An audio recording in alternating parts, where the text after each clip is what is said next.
एक बहुत सुंदर शिव विवाह का गीत है, सुनिएगा।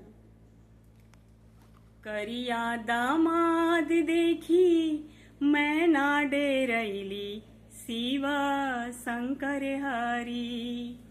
करिया दामाद देखी मैं ना डेरैली, शिवा शंकर हरि। बोलिए नारद रौरा कहवा फसवनी, शिवा शंकर हरि।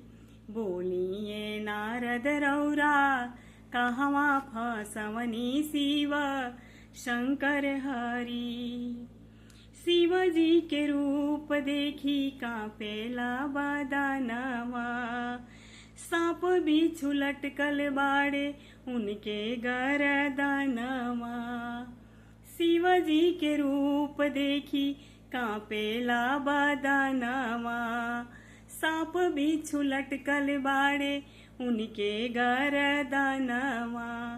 देखी के रूप मैया करली रुदनवा, शिवा शंकर हरि। देखी के रूप मैया करली रुदनवा, शिवा शंकर हरि। बोलिए नारद रौरा कहवा फसवनी, शिवा शंकर हरि।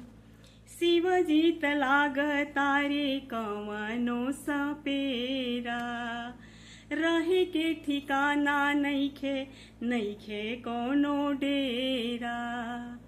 शिव जी तलाग तारे कवनो सपेरा, रहे के ठिकाना नइखे नइखे कोनो डेरा।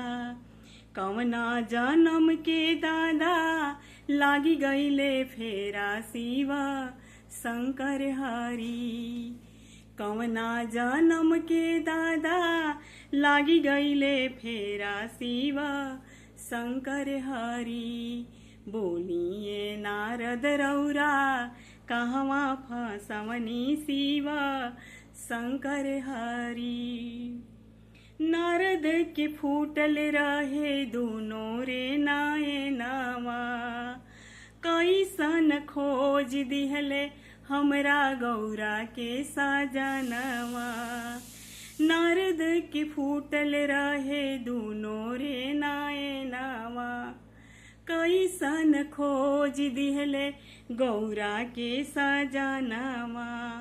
दुल्हा त लागे जैसने बूढ़े मरदनवा, शिवा शंकर हरि।